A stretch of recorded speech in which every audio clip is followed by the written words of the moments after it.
right, everybody, let's see what's going on. Welcome to Thursday. I hope you're doing great. Today we have the Twin Flame Astrology Group. We're going to talk about Mars and about how that works in your chart in terms of your own power, but also divine masculine power.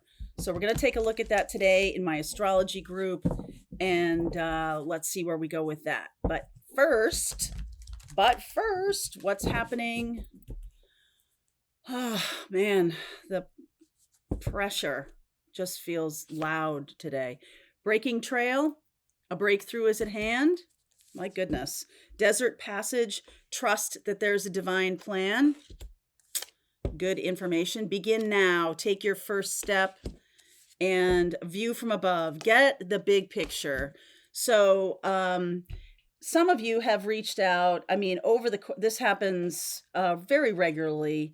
You know, whenever you're going through some kind of big change. And this feels like, the beginning of something right here with this breaking trail. And beginnings come from other endings, right? So there's a sense of like never ending.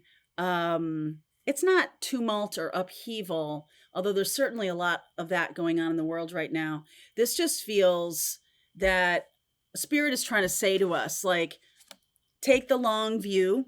Okay, take the long view. Don't get down into the details too much, or like don't let your emotions be completely riled up in the details of something. Instead, trust that there's a divine plan, view from above, right? Take your first step based on that level of power and of positive energy, of joy. Remember, your job is to do your best to stay in this Aquarian energy. It hasn't happened yet. Like, we haven't fully stepped into Pluto and Aquarius yet. That'll be later in November. But I feel like there is some kind of, hey, you need to step into it before it happens astrologically. Like, this is not about a date or a time on the calendar. This is about those of us on the spiritual path, especially those of you on my channel. Y'all are leaders. And so it's time for us to stay or to step into the Pluto in Aquarius. I'll talk more about this in the extended, because this feels to me, it's sort of like, I don't want everybody kind of going down the road of like, everything is shit now, and in 2 months, everything is going to be fairy dust and unicorns. I don't feel like that's true. Okay. What I do feel like, though, is that there is a sense of a new beginning. There's a new set of circumstances. There's a new way of looking at things. And there's also this kind of, remnants of the past that still show up. It is sort of like when someone leaves your life, like you still have to tie up the emotions. I don't know, tie up's not the right thing, but like you still have to process the emotion. You still have to work through what happened, and it's a while before that kind of wound starts to heal. The wound can be a little jagged for a while, so it's not like the very next day there's something completely magical and everything else is gone from the past. Like that is magical thinking, that everything is just going to disappear. Okay, so let's not think that. Let's move into this place of like, okay, I've taken the long view. There's going to be some fallout. There's going to be some experiences that we're going to have as a collective that really needs our compassion and our to stay out of the fray or stay out of the details of whatever this is. This can be personal, but I feel like this is a collective too. We're kind of being asked to be the lighthouse, not the storm. Be the collective lighthouse right now. Look at this beautiful energy. Ace of Cups underneath, the Six of Cups, the Judgment card, the Five of Swords, and the Ace of Wands, another ace here. So there is a sense of, I feel like there will be a lot of people who feel like they were lied to. I feel like that's going to be a reckoning. Okay. I also feel like there's going to be a lot of people in the collective who are going to be kind of seeing how maybe they saw, okay, so I'll give you an example of this. Maybe they saw a situation very differently, and now the truth is kind of opening up. Even though I'm not seeing the Ace of Swords, the Ace of Wands has kind of an energy of that right now in this reading. And it's kind of like we're coming to that moment in time when we're saying, oh, wait a second, that's not exactly how I remember it. And so the example that I wanted to give you is that if you in the past, and this is an actual situation that happened to a dear friend of mine many years ago, she was being her high school boyfriend kept connecting with her over the course of time. And there was just this sense of like, wow, he must have really loved me. And I moved on and married somebody else, and so did he. And now she's, single. And when this was going on, and he wasn't single, but there was just this sense of like, he kept kind of reaching out to her. And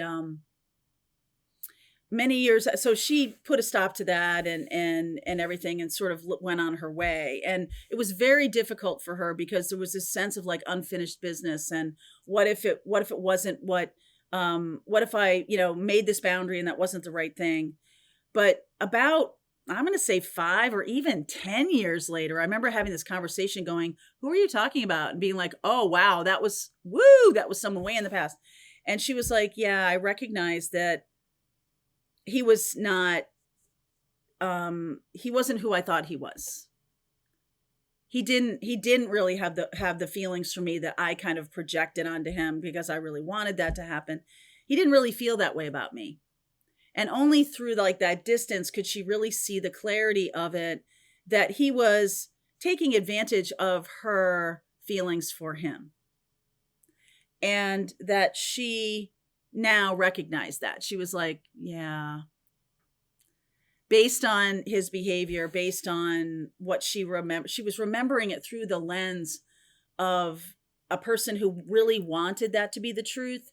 And then later on, she, as she kind of grew up and went through her life and was more kind of circumspect about the whole thing, very detached from it. This is Age of Aquarius stuff, right? Detached, view from above. Detachment is your friend because it's going to show you what is real, what was real, what was not real.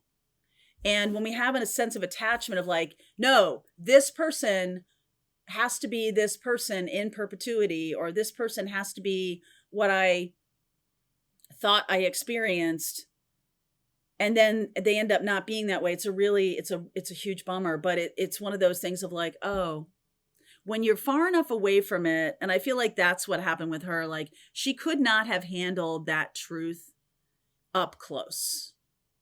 But there's distance here, and everything here, there's distance, right? There's distance. There's distance in this. And as we're now breaking a new trail, it's like, let's remember that. Let's remember the lessons that we learned through hindsight, right? Through a distance. Let's remember those lessons when we start this new beginning. Ace of Cups and Ace of Wands. I've been listening to this really interesting conversation. I think I mentioned it, Diary of a CEO. This man is a divorce attorney, and very fascinating discussion with him. And he talks about, I was just listening to another piece of it today. He talked about a set of clients who, like, when they're going through the divorce, are like, oh, I'm never doing this again. Never, never, never, never, never. And then maybe 5 years, like 85% of all people get remarried within 5 years after a divorce. And he saw the person, and he's like, oh no, this one's real, and everything like that. And he was just like, let's do your prenup. And they're like, oh no, we don't need to do that. And the lawyer was just like, wow, okay, I guess, like, the thing that we have about pain, it's like we forget the pain, or we forget. And admittedly, this is his business, but at the same time, he was just kind of like, people don't remember later on. They don't remember, they remember more clearly, but then they don't remember pain clearly, or something like that. He was talking about it that way.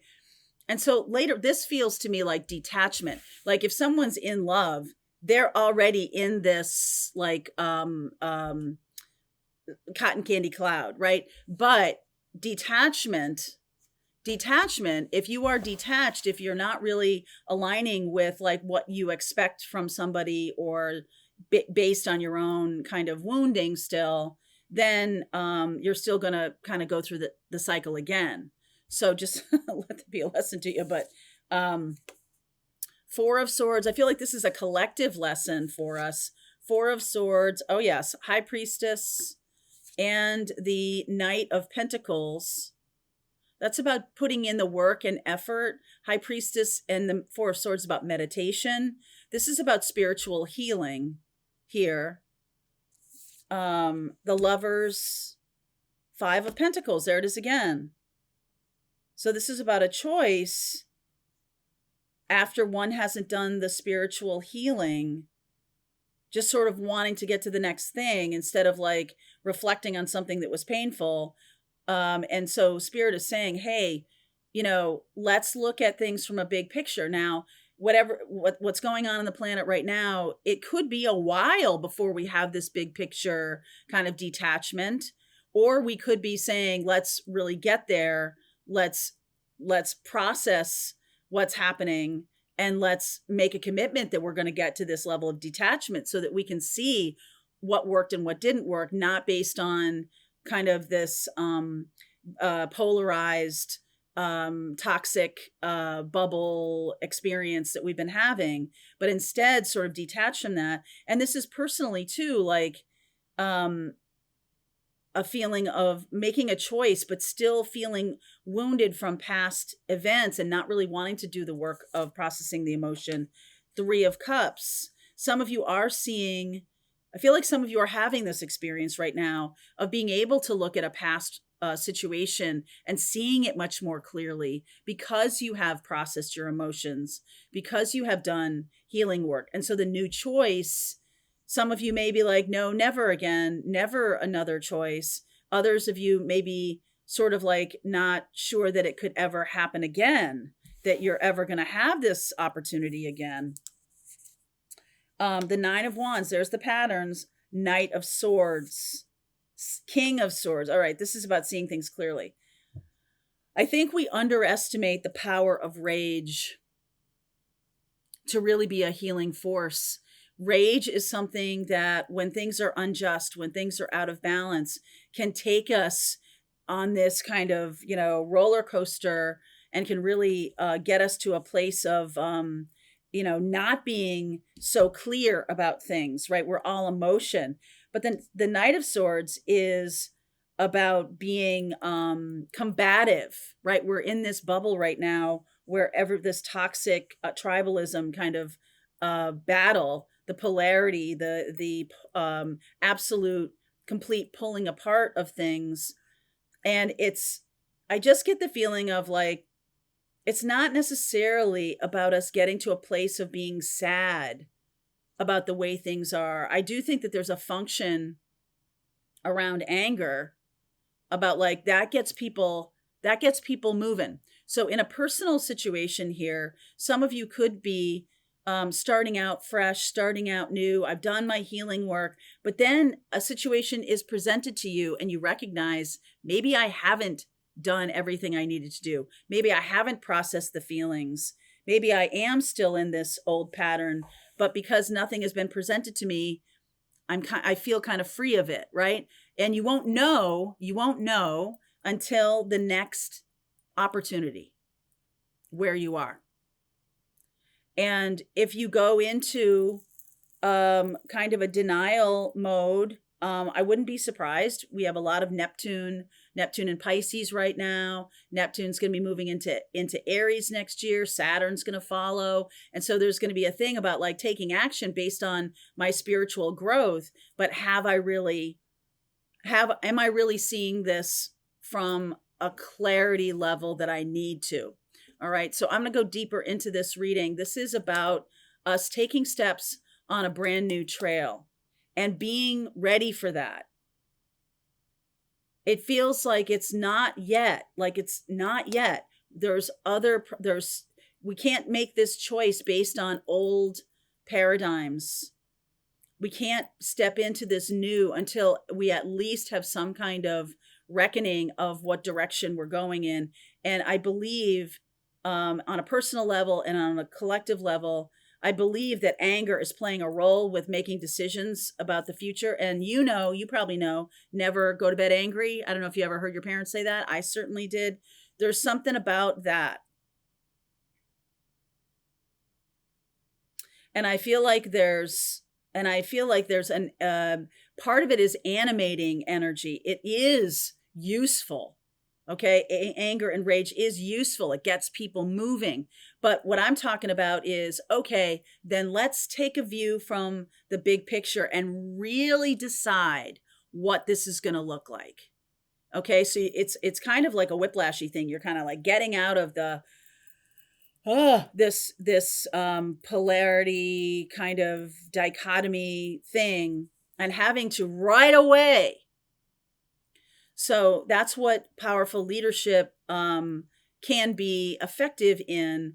I feel like there's going to be a time here that it's going to be a little muddled because there's still anger and rage, obviously, but there's also a real need for healing. And I almost feel like with the High Priestess and the Judgment card, that's what we are going to do as the spiritual community, a need for healing. Okay, so let's keep going with this reading. I see the beginning of the new path. Let's go deeper. All right, link is below if you want to continue on with me. Pathfinders, let's just keep going. All right, I hope you enjoyed that video. If it was helpful to you, please consider liking this video and sharing it with anybody who might have a need for similar kind of information. And if you like this video, check out these videos.